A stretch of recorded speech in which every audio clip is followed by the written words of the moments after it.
right, good morning and welcome back to TwinStick Garage. So in this episode, I'm going to continue working on my 359 Peterbilt, trying to get it one step closer and ready for paint. Now, I have been doing a lot of work in the off hours, trying to go around the various huck rivets.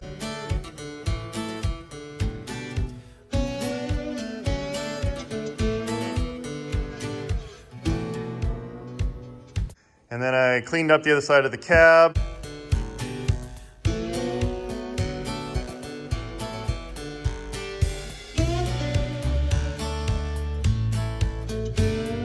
And then I got smart and said, why don't you put the truck outside so you don't fill your shop full of dust?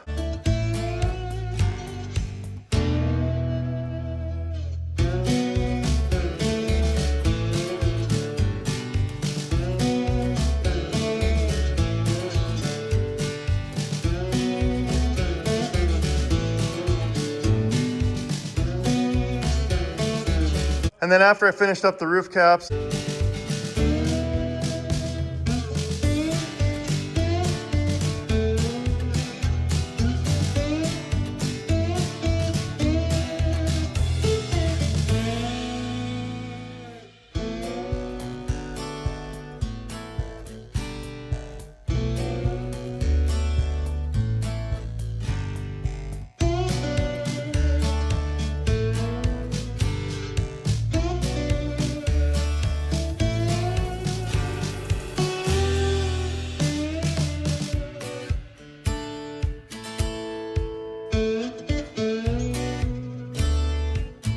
parked the truck away and realized that I do need to start doing some actual body work now.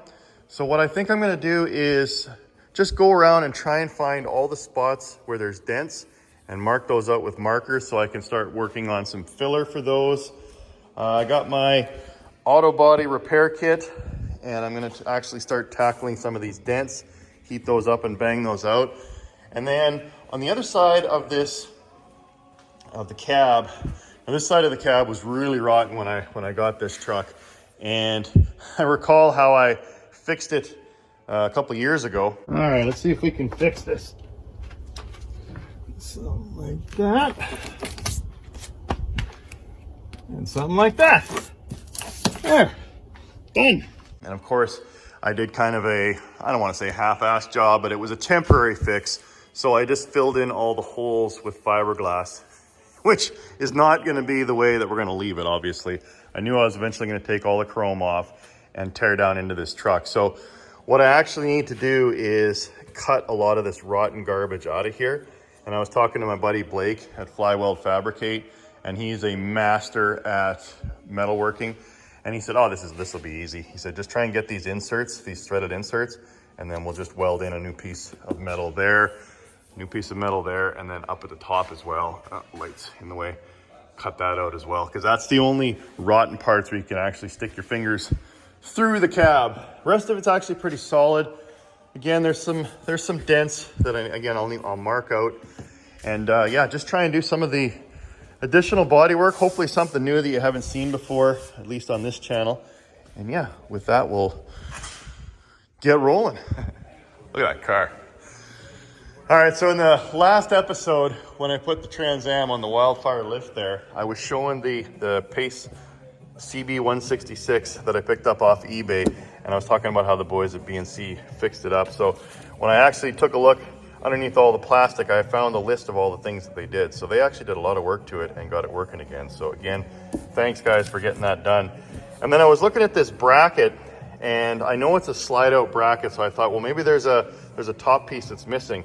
But then I took a look at it a little further and realized it's already there. So you'd pull these two things together. I'm sure there's gonna be a bunch of comments on the previous video on how I missed that. But that's how that works. So you could mount this plate up underneath in the dash and then slide the radio out, which is probably a good idea given the fact that if I take the misses out and we got the T-tops off, it'd be awfully easy to reach in and steal the CB. So I might do that. And then there's one other thing I wanted to show you before I actually get rolling. So I figured I'd give you a quick update on what's been going on with my Iron Duke cab over project. So if you're a fan of the channel, you're probably well aware that my buddy Blake has been fabbing up a custom stainless steel exhaust using the materials we got from Lyle's. And he's just been doing an amazing job. He is a unbelievable metal worker. And he was over recently and he said, Mark, I need your hand with something. I said, oh, what's that, Blake? And he goes, well, come on out here. We need to put these on. Whoa. Now, don't those look amazing? They are impressive on the truck. I mean, they're so tall. Obviously, they're a little too tall to fit out of the shop. We were laughing saying, yeah, we need to do like the Bugs Bunny thing when he goes through the wall and have cutouts in the shop there so you could actually still drive it out with that kind of height. Now, obviously it's too tall. We got to probably knock, I don't know, 8-10 inches off of there in order to fit it out the door. And then we got to put the caps on. But we just wanted to mock them up. So, well, Blake actually needed to mock them up in order to finish building that custom pipe there and fitting this all together. But what an absolute work of art. This is the first stainless steel exhaust he's made for a semi truck. And if you've got a cab over or even a conventional and you want something similar, again, go check out his channel, Flyweld Fabricate, and send him a message. And I'm sure he'd be willing to quote you a setup similar for your rig. And then if you're interested in seeing more of the Iron Duke, see more episodes from old Twin Sticks, go check out my Patreon, the link's down below, and you're gonna see a lot of content there because I'm building this truck primarily on my Patreon channel. But yeah, with that, I guess we'll get going on the Peterbilt, like I say, and see what kind of damage I can do today. Oh man, my ADD is in full trucker effect this morning. So I wanted to open this as well. This is something I got from Wildfire Lifts, and I'm excited to see what it is.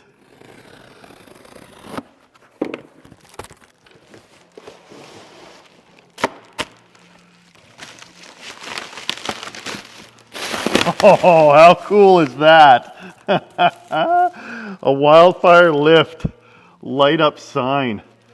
Oh man, that is slick. Aha! Very nice. So yeah, I got a little distracted there, but at least I finally hung up the pictures from Carmen's truck and then the ones from the show, and that looks really sharp there. So thanks again for sending me that, guys. If you're interested in your own Wildfire Lift, go check them out at wildfirelifts.com. All right, now I'm gonna get working on the Pete. So Blake had suggested using my torch to heat up the metal where the dents are before I start actually trying to pound on it with the hammer and dollies. So before I do that, one of the viewers, when I had bought these torches, or this torch, when I bought this, I was trying to get the slack adjusters off from under the trailer. And one of the viewers out there said, get yourself some flashback arresters. So I took that individual's advice and I got 2 of these flashback arresters. A flashback is a flame that travels back through the torch and into the gas supply system. A flashback can start with a backfire, cause an explosion in the hose with the potential to injure or kill the operator. Just added safety, so I'm going to go ahead and install those. Obviously the red goes on the acetylene. Now I'm obviously not going to need a very big flame. I just want a little bit of heat to get into the metal to make it more easier to work with. So I'm not going to be having a roaring torch here by any means. And then check for leaks. Now the regulator that I actually got when I bought this thing was leaking, but it's luckily I had an extra regulator that I picked up somewhere along the way. Okay, good. And then we'll open up the acetylene to maybe, I don't know, just maybe a half turn, something like that.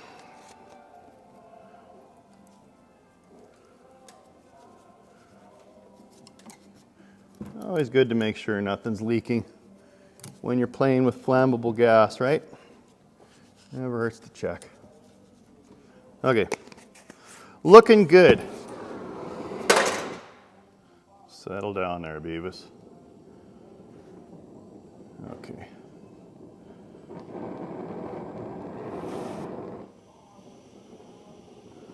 Something like that should do. And I'm just going to go around, I'm going to tackle this dent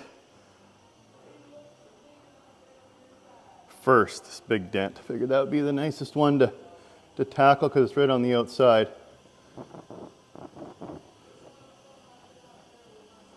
Now, I'm new to this, so I'm not quite sure how long and how much heat to give it. So maybe smoking underneath probably means that it's enough. As Blake's yelling at the screen. Okay, so we'll turn the oxygen off and then the acetylene. Paper or plastic? Yeah,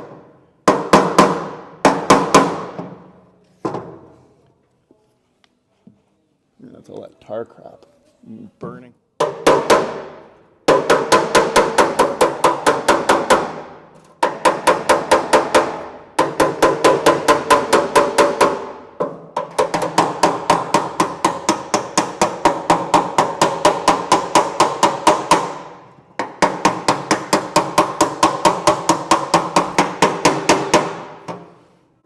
I'm sure that's fun to listen to, but the dent's coming out. Look at that.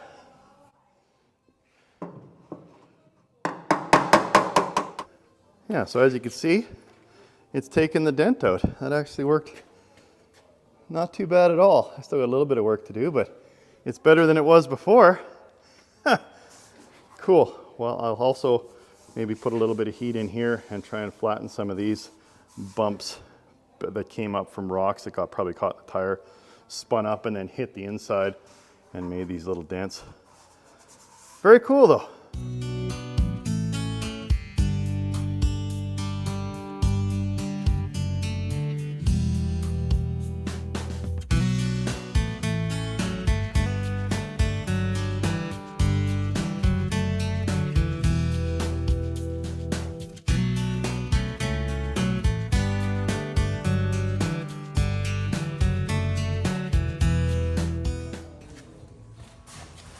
There's another good dent there. Put a little bit of heat to it. Well, that actually worked pretty good. I mean, it's not perfect, but that's what filler's for. I'm just trying to obviously bring the dents up, and then the raised profiles where the rocks hit, I'm just trying to flatten those down. So there's one good dent here. I'll probably use a little heat for that guy, and then there's a bit of a bend on the end. But yeah, a little heat there, and see if I can't take that one out.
There, it shows persistence pays off.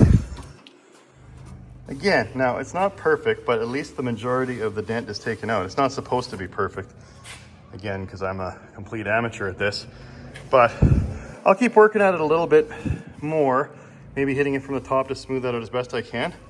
And then again, just a light coat of filler. But I mean, it's better than putting in a ½ inch of filler and just filling in the dent. So it's always a good idea to try and bang those out and get it as best you can before you resort to the Bondo. So now I just got to fix that little ding there. Oh, maybe a couple more. It's funny, your hand, you think your eyes would be able to spot stuff, but usually it's your hand that can sense where the bumps are. There's one right there. So I'll keep grinding away at this and then go over to the other side, but yeah, it's kind of fun doing something different.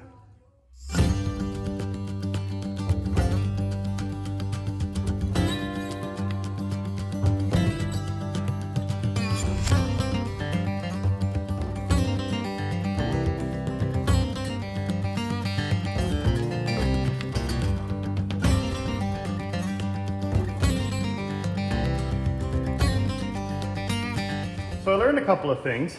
The first one is never cheap out on tools. So when I went to KMS, I was down there getting some some gas for Blake's welder, and I was looking at auto body hammers, and they were like 50 bucks each, right? For a quality one.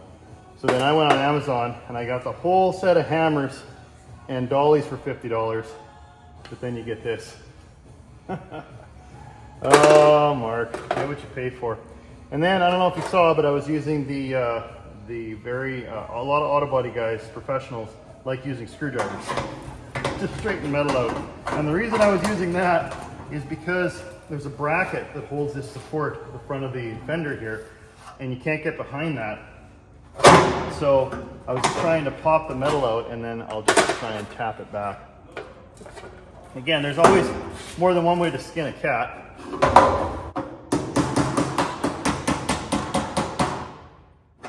And I've never been accused of doing it the right way. But it's my way. Lucky you rent. Okay, so on this side, I got a pretty heavy duty bump. I don't know. It's been a heck of a rock that made that guy. So it's proud about a, I don't know, quarter inch or more. So I'm gonna try and heat that up. Now Blake had an idea with this one to heat it up and then quench it quickly and see if it sucks it back down. But what I might do is try and bang it down, because obviously the metal's stretched now. But I'll see if I heat it up and see how far I can get it before I try anything fancy.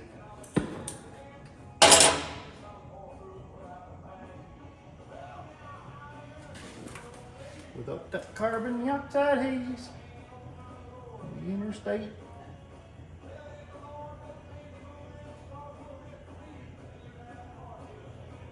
Home of the parking space. Sing it, Jerry.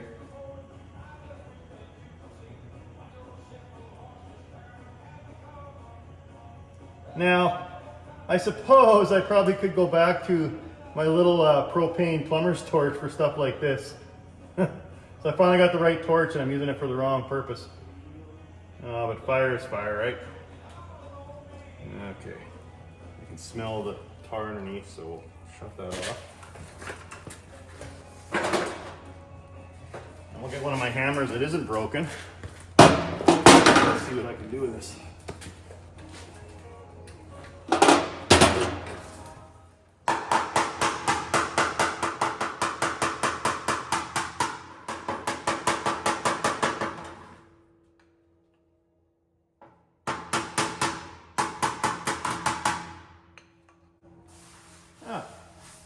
Magic. Clean it up so I can see what I'm looking at.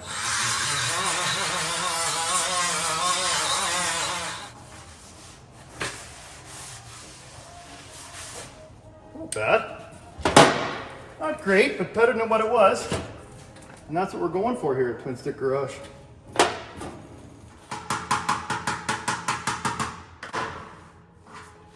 tell you one thing though, banging out dents is a heck of a lot easier than trying to repair cracks. That was a lot of work on the fiberglass fender on Snowman.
There, not bad. Not as good as new, but definitely better than it was. If I keep going like this, I could polish this out and have it look like chrome. No, I think I'm gonna paint it. Oh man, bodywork is satisfying, but I've mentioned many times it's just a very time-consuming task. But I guess with that, I'll wrap it up there. I mean, hope you enjoyed the episode. Thanks for following along on these builds. Hope you learned something. I just learned that I better close my window when I'm doing sanding in the shop. But yeah, tried something new, figured it out, and move on to the next thing. So I'm just gonna keep grinding away here with the rest of my day. There's not too many hours left before supper time, but I'm just gonna keep sanding away. You've seen me do it many times before, but like I say, appreciate you following along. Appreciate you hitting the like button down below. If you haven't already subscribed, go ahead and subscribe. There's gonna be a lot of great content. I still gotta build that thing. And who knows what else I'll drag home next. Appreciate the comments down below, good, bad, or otherwise. I read them all. Oh yeah, I think I've earned my treat. I had to have I have worked up a little bit of a thirst. We still got work to do, so maybe just a half a glass. Good stuff. All right, with that, wrap it up there. Hope to see you next week. And don't ever forget, if you got it, a trucker brought it.